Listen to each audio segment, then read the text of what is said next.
ચલો હવે સ્ટાર્ટ કરીએ આપણે. એક ડિફરન્સ જોયો તો એપ્લેટ અને એપ્લિકેશનનો. એના પછીનો આ જે ડિફરન્સ છે એ શું છે? લોકલ એપ્લેટ અને રિમોટ એપ્લેટ. તો કોને કહેવાય? લોકલ એપ્લેટ અને remote applet. Local applet, first statement, it is developed and stored in local system. જ્યારે રિમોટ એપ્લેટમાં શું કહેવા માંગે છે? It is developed and stored in remote system. જે લોકલ એપ્લેટ છે એ લોકલ સિસ્ટમમાં અવેલેબલ હોય છે, મારા અને તમારા કોમ્પ્યુટરમાં. જે રિમોટ એપ્લેટ હોય એ કોઈ પણ સર્વરમાં અથવા તો કોઈ પણ એવી ઓનલાઈન સ્ટોરેજ સિસ્ટમમાં અવેલેબલ હોય છે. Local system, second point, the web page will search the local system directory, find the local applet and execute it. Web page એટલે કે તમારું જે વેબ બ્રાઉઝર હશે એ સર્ચ કરે છે. લોકલ સિસ્ટમ હોય એટલે લોકલ જે આપણા ફોલ્ડર હોય, ડી ડ્રાઈવની અંદર, જાવાની અંદર આપણા ડિરેક્ટરી, એની અંદર એપ્લેટ સર્ચ કરશે લોકલી અને પછી એને એક્ઝિક્યુટ કરશે. જ્યારે રિમોટમાં શું થાય? The web page will require an internet connection to locate and load the remote applet from remote computer. બરોબર, આપણે હવે શું છે તો કે ઓનલાઈન કોઈ પણ એપ્લેટ એટલે કે જાવાની એપ્લિકેશન, જાવાની વેબસાઇટ છે એ સર્ચ કરવી છે અથવા તો કંઈક સ્ટોર છે ઓનલાઈનમાં, તો એના માટે મારે ઇન્ટરનેટ કનેક્શનની જરૂર પડે. ઇન શોર્ટ આપણે રિમોટ એપ્લેટમાં ઇન્ટરનેટ કનેક્શનની જરૂર પડે, જ્યારે લોકલમાં શું થાય તો કંઈ લોકલ સિસ્ટમ ડિરેક્ટરીમાં સર્ચ થઈ જાય અને એમાં ઇન્ટરનેટ કનેક્શનની જરૂર પડતી નથી. લોકલ એપ્લેટ શું કહેવા માંગે છે બીજું?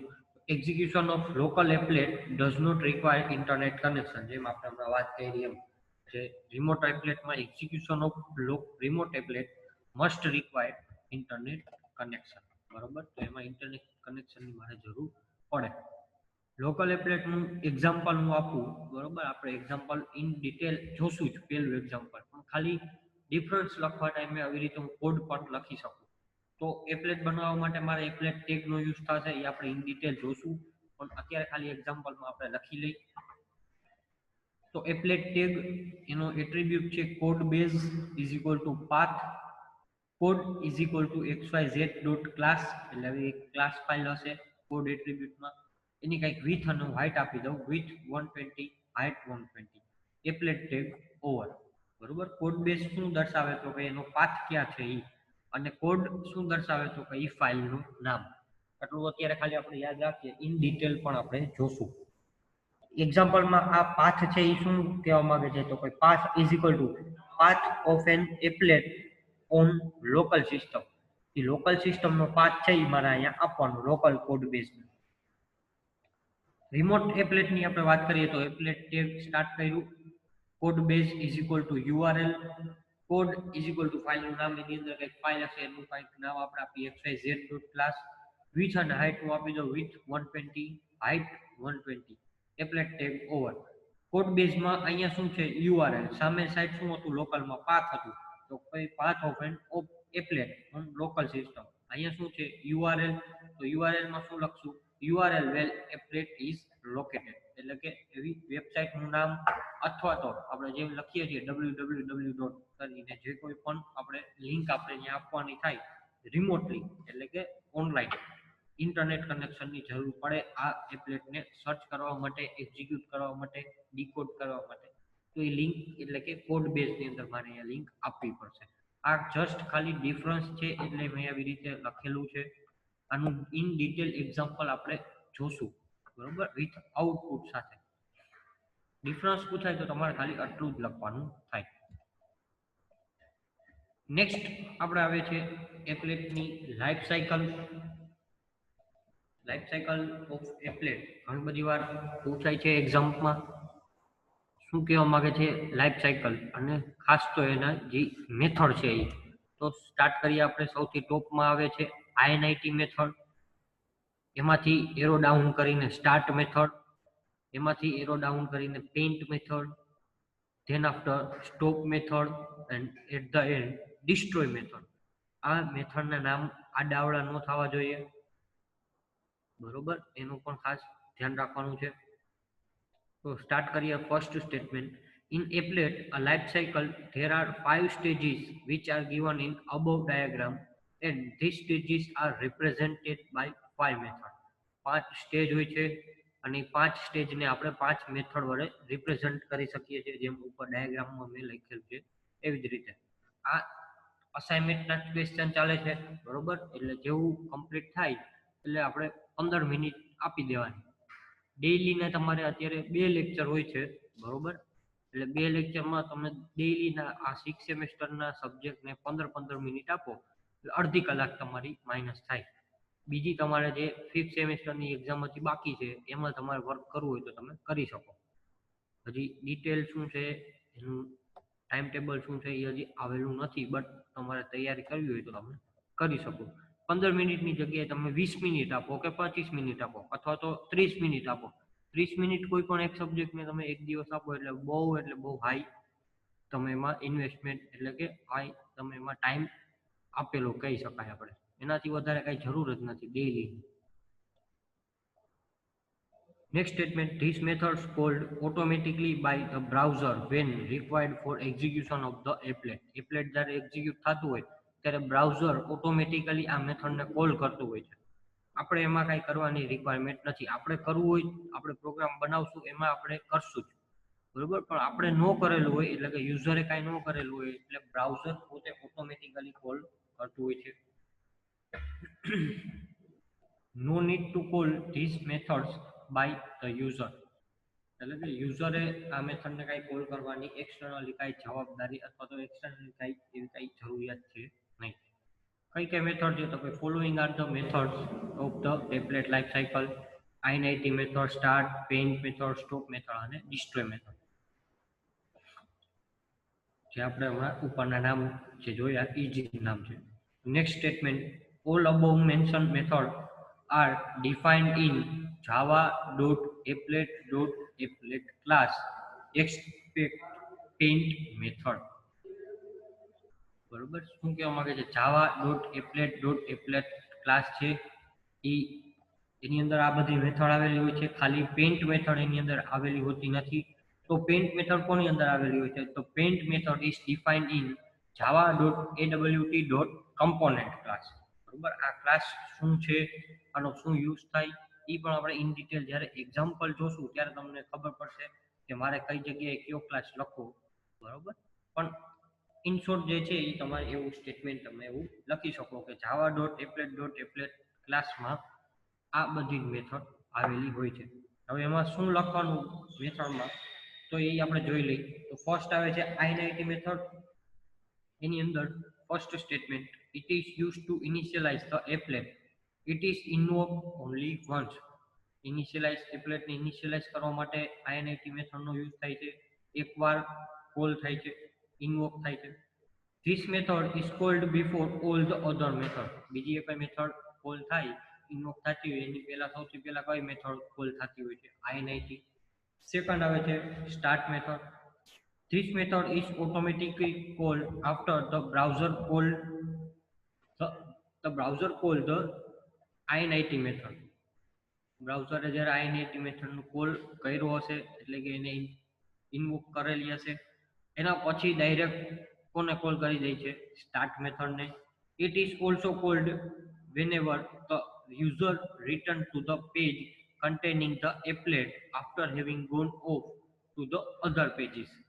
તમે બીજે કઈ પેજમાં મૂવ કરતા હોય છો, કંઈક સર્ચ કરતા હો છો અને સડનલી તમે પાછા મેઇન પેજમાં આવી જાઓ, તમારા હોમ પેજમાં આવી જાઓ જાવાની અંદર, ત્યારે પણ સ્ટાર્ટ મેથડ કોલ થતી હોય છે ઘણી બધી વાર. જેમ PHPમાં સેશન છે, બરોબર? સેમ આપણે એવું તો ન કહી શકીએ કે સેશન જેવું, પણ એના રિલેટેડ આપણે એવું કહી શકીએ. થર્ડ આવે છે સ્ટોપ મેથડ.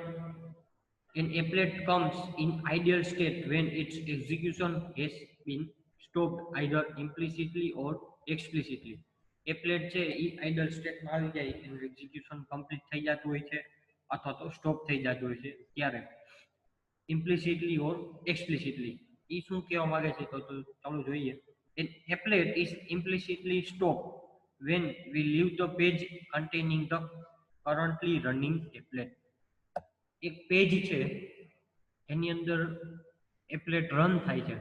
હવે હું પેજને જ બંધ કરી દઉં તો એ શું થઈ ગયું કહેવાય, એપ્લેટ સ્ટોપ થઈ ગયું કહેવાય. તો એવા કન્ડિશનમાં શું થાય તો કઈ એપ્લેટ છે એ રનિંગ ન રહે, એ શું કરી દે છે, સ્ટોપ કરી દે છે એનું એક્ઝિક્યુશન. બીજું જે છે એ શું કહેવા માંગે છે તો કે applet is explicitly stop when we call stop method to stop it execution.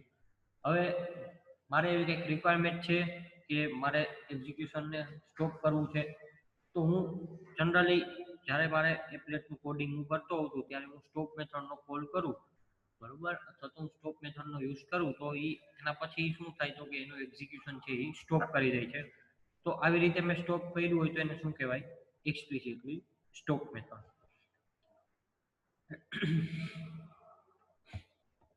Ready?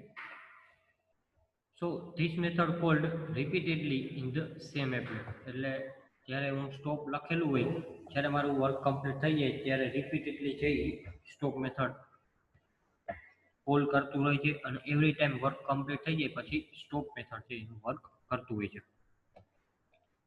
Next જોઈએ ડિસ્ટ્રોય મેથડ.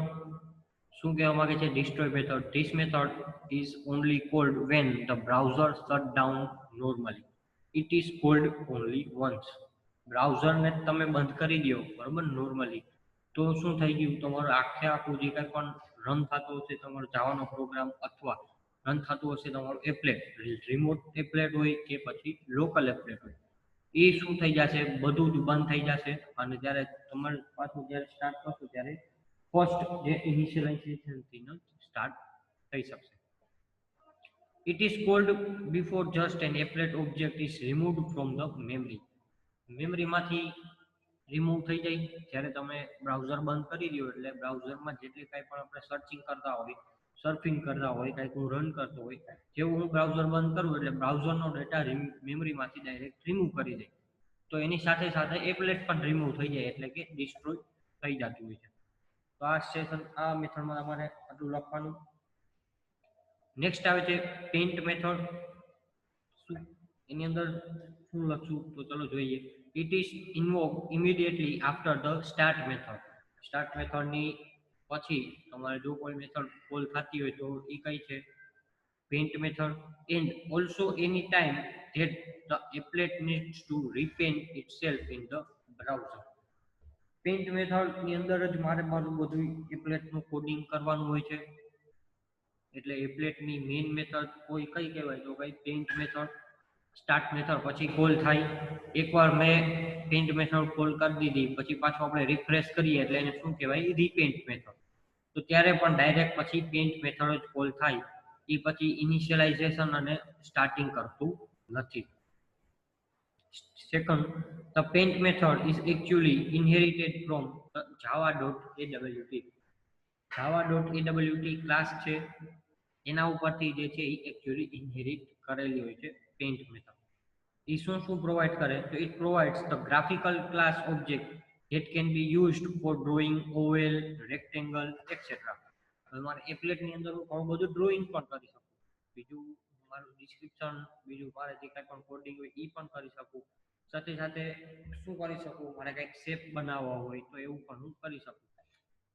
તો જ્યારે એવી બધી રિક્વાયરમેન્ટ થાય મારે ગ્રાફિકલી રિપ્રેઝન્ટ કોઈ પણ એપ્લેટને કરવાની, તો ત્યારે મારે કોની જરૂર પડે, પેઇન્ટ મેથડની. તો એ સાથે સાથે જો હું પેઇન્ટ મેથડનો યુઝ કરું તો ઓટોમેટિકલી મને પ્રોવાઈડ કરે જ છે ગ્રાફિક ક્લાસ ને એ બધું. કેવી રીતે પ્રોવાઈડ કરે, એક્ઝામ્પલમાં શું લખવાનું એ આપણે ઇન ડિટેલ જોશું, બરોબર. પણ એક્ઝામમાં પૂછાય એપ્લેટની લાઈફ સાયકલ, તો તમારે હવે વ્યવસ્થિત રીતે ડ્રો કરવાની, નામ લખવાના અને બધી જ મેથડ છે એ રન કરવાની, એટલે કે વ્યવસ્થિત રીતે રનની પણ રાઇટ કરવાની, એનું ડિસ્ક્રિપ્શન લખવાનું. હવે એના પછી એની અંદર જ આવે છે શું તો કે there are two ways to run an applet. બે રીતે હું મારા એપ્લેટને રન કરી શકું, પ્રેક્ટિકલ કરી શકું. ફર્સ્ટ આવે છે using HTML file and second આવે છે યુઝિંગ એપ્લેટ વ્યુઅર ટૂલ, બરોબર, જે આપણે નેક્સ્ટ સેશનમાં જોશું.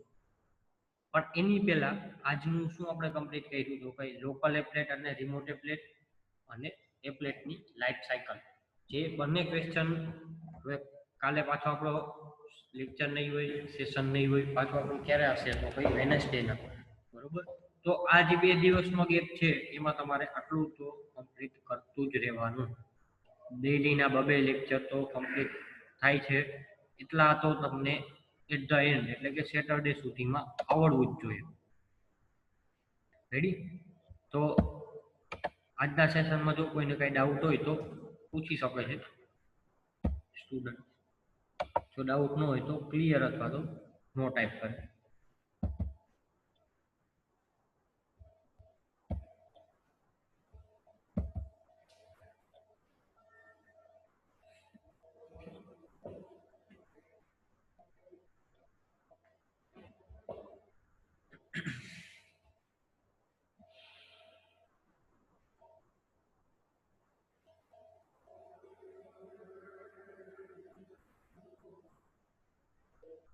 ઓકે, સ્ટુડન્ટ ટાઈપ ક્લિયર ઓર નો, બરોબર. એમ છતાં જો કોઈને કઈ ડાઉટ હોય તો પૂછી શકો છો એની ટાઈમ. Thank you student.